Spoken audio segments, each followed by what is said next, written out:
फाल्गुन शुक्ल एकादशी है, जिसे रंग भरनी एकादशी कहते हैं, आंवल की एकादशी भी कहते हैं। पूरे फाल्गुन मास में प्रभु फाग खेलते हैं। पूरे वर्ष में सबसे अधिक दिन जो उत्सव होता है उसका नाम होली है, और कोई उत्सव इतने दिन नहीं चलता। होली 40 दिन होती है। बसंत पंचमी से लेकर के और फाल्गुन की पूर्णिमा तक होली का सुख ब्रज में विराजमान रहता है। बसंत पंचमी के दिन से ही ब्रज के मंदिरों में गुलाल उड़ना प्रारंभ हो जाता है। राजभोग के समय प्रभु होली खेलते हैं। बसंत पंचमी से माघ की पूर्णिमा तक बसंत के पद होते हैं, और माघ की पूर्णिमा को होली का दंडारोपण होता है, और उस दिन से फिर फाग का प्रारंभ होता है। जैसे जैसे फाल्गुन आगे बढ़ता है, ऐसे ऐसे रंग की भी अधिकता बढ़ती जाती है। फिर फाल्गुन मास का भी जब शुक्ल पक्ष आता है, फुलहरा दौज से प्रभु की कमर में गुलाल की फेंट बंधनी प्रारंभ हो जाती है। फिर जब अष्टमी से होलाष्टक प्रारंभ होते हैं तो ब्रज में गीला रंग प्रारंभ हो जाता है। उसके पहले सूखा रंग। अष्टमी को जिस दिन से होलाष्टक लगते हैं, प्रथम श्री बरसाना धाम में लड्डू होरी होती है। नंदगांव से मधुमंगल जी होरी का न्योता लेकर के आते हैं कि ठाकुर जी कल नवमी में पधारेंगे। तो श्री जी राधा रानी श्री नंदगांव से न्योता आया है होरी का, इस प्रसन्नता में लड़ुआ लुटाती हैं। यही ब्रज की बरसाने की प्रसिद्ध होरी लड्डू होरी कहलाती है। और फिर नवमी आती है अगले दिन। उस दिन श्री ठाकुर जी नंदगांव से श्रीधाम बरसाना के लिए पधारते हैं। फाग खेलन बरसाने आए हैं नटवर नंद किशोर। उस दिन श्रीनाथ जी को भी सहरा धारण होता है। भाव क्या है कि श्रीनाथ जी बरसाना जा रहे हैं, ससुराल जा रहे हैं, सहरा धारण होता है प्रभु को। और प्रभु फेंट में गुलाल लेकर के, हाथ में पिचकारी लेकर के, होरियारों के साथ में ग्वाल मंडली जो होरी है होरी है होरी है ऐसा कहते हुए पधारते हैं। प्रिया कुंड पर सब तैयार होते हैं, और प्रिया कुंड से हुरियारे फिर ऊपर अटारी पर मंदिर के लिए प्रस्थान करते हैं। मार्ग में सब गोपियां अपनी अपनी अटारी पे केसर के कलश, टेसू के जल के कलश तैयार रखती हैं। धुआंधार पिचकारी चलती हैं, सब तरबतर रंग में हो जाते हैं।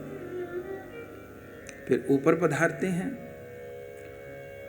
नंदगांव से ध्वजा आती है मंदिर की। ये सब लीला आज भी बरसाना नंदगांव में होती हैं।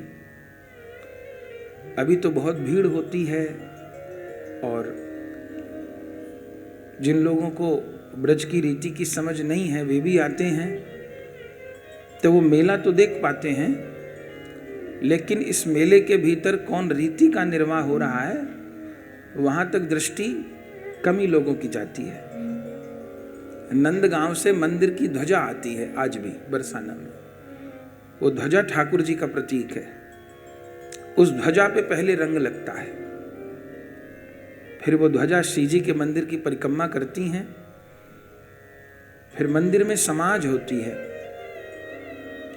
एक तरफ नंदगांव के पंडा विराजते हैं, एक तरफ बरसाना के, और जोरदार व्यंगात्मक होली होती है। रंग बरसता रहता है, इतना रंग बरसता है कि ऐसा लगे कि जैसे कभी पीले बादल छा गए, धुंध, बगल में बैठा व्यक्ति न दिखाई दे, इतनी धुंध रंग की। कभी पीले बादल छा गए, कभी लाल बादल छा गए, कभी हरे बादल छा गए, कभी नीले बादल छा गए।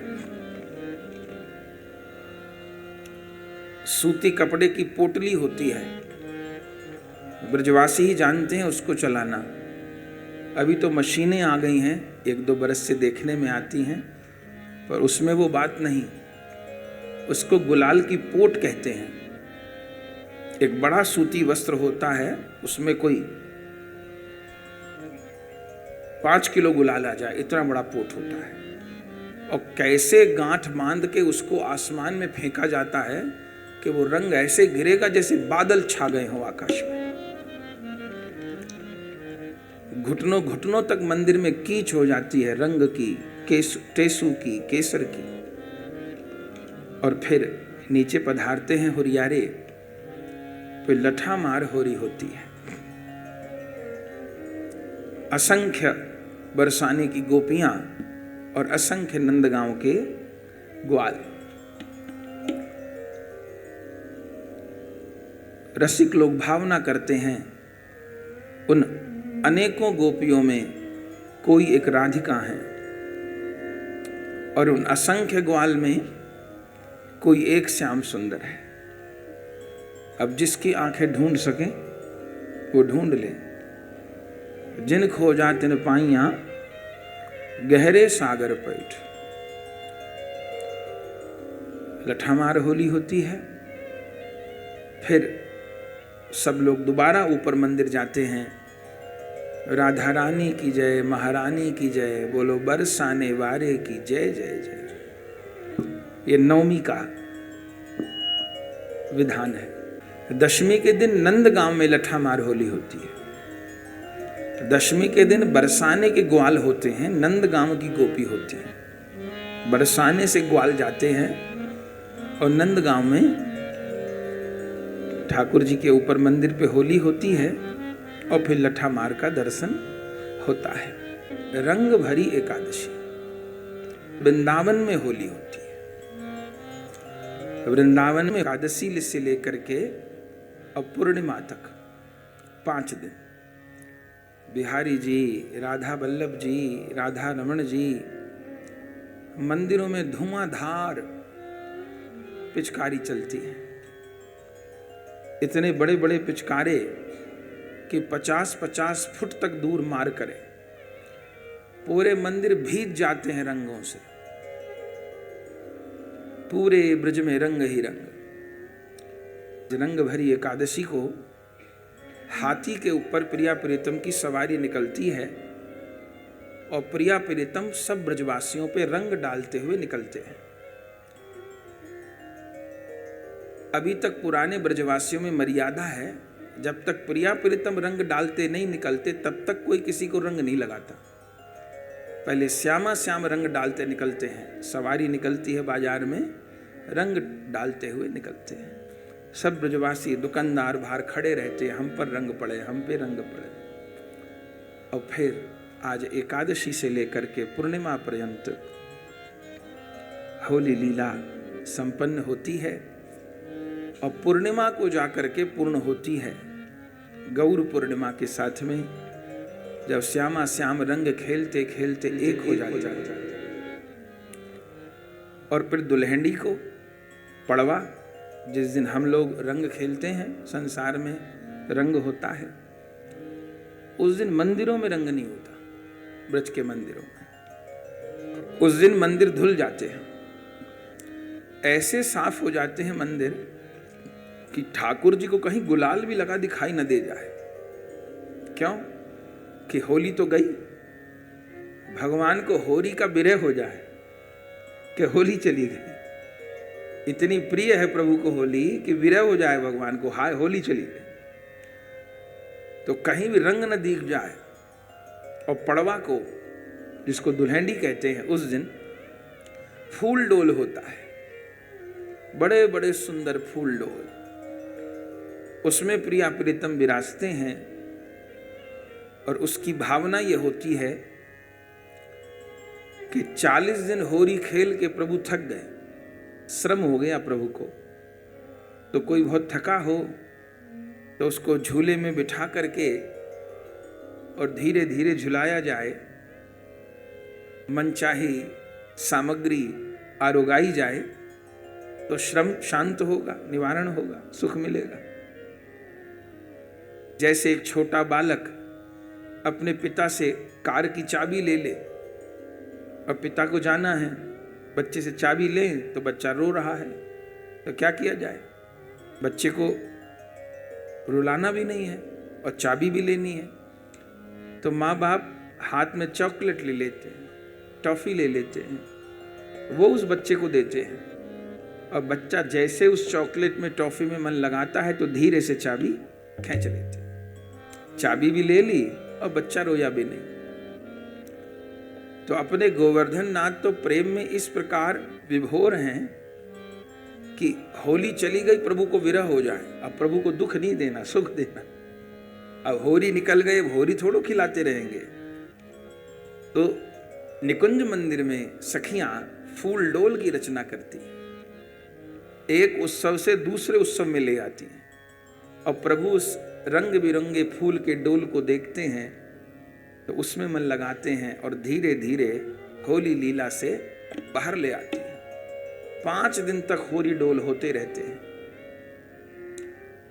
तो ऐसा ये अवसर है, उसमें रंग भरी एकादशी है।